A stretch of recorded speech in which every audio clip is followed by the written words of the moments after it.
السلام عليكم. صلاة المغرب مع الشيخ فيصل الشدي، قرب الركعة الثانية آية أبعلمكم يوم قراها وجهي شلون صار، والله على ما أقول شهيد. يقرأ الإمام الآية هذا اسمه، وأنا قايل كذا بالصلاة كذا.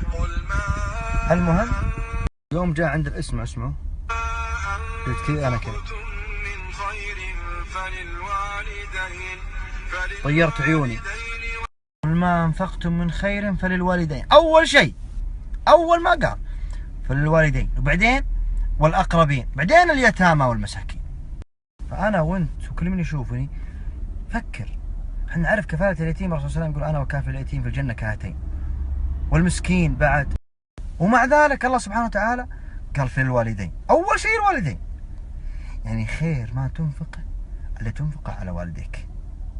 بعضنا الله يغفر لنا راتبه مال نصيب أمه وأبوه يمكن يحصل لهم 100 ولا 200، ويمكن ما يحصل، ولا تجارته ولا أيا كان. أما باقي أفراد الأسرة، الزوجة والأولاد والأخوية واللبس والسفرات، وتلقاه أحيانا يقول نبغى نبني مسجد، ويعطي عط أمك وأبوك. هم أولى شيء بالإنفاق، ما هو كلامي، كلام الله سبحانه. قل ما أنفقتم من خير فللوالدين، ما يحتاج شيخ يفسرها لك، واضح زي الشمس. اقرأ كلام الله سبحانه وتعالى واعرف الله شو يقول، وديننا دين واضح ما فيه. أما خرابيط ويوم الأم وفلاتر هذا حكي فاضي. أنا ما أقول إن هذا أنا أفضلكم، أنا مثلكم انصدمت إني عشان كذا طيرت عيوني وين غافلين حنا؟ أمك وأبوك أولى شيء بفلوسك. الله ثم والله يشهد الله علي، أحد الأمهات تقول لأمه تعلمني أمي، أعرف ولدها أنا وبخير، تقول والله 100 ريال ما يحصل لي، وهي بحاجة، المشكلة بحاجة، لا شغل راتبك 2000 5000 100000 تاجر فقير، عندك فلوس إن شاء الله 5 ريال، لازم أمك وأبوك لهم نصيب منه. لا تدور أعذار أو ترسل لي الخاص عندي مقفل، لا ترسل شيء. اسأل نفسك، الله يعرف اللي بنيتك، هل لوالديك نصيب بمالك ولا لا؟ وبس. إذا لهم نصيب، هل غيرهم أكثر من نصيبهم؟ هل النصيب اللي لهم يكفيهم؟ وإذا لهم نصيب وكافيهم شكرا، بس ترك مالك فضل، هذا واجبك وغصب عنك.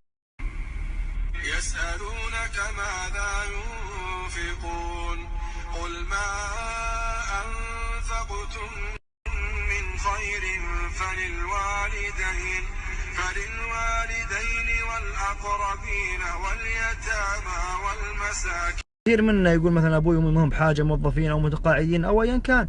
يا أخي أنت اطلب بركة براتبك، لو أنهم مو محتاجين يفرحون، اطلب بركة، الله يبارك بالعدو. يفرحون، اي والله انهم يفرحون، اقولها وانا اعرف شو اقول. واسالوا ابائكم وشيبانكم وشوفوا، حتى لو انهم مو بحاجه، فما بالك اذا كانوا بحاجه. حاسب نفسك.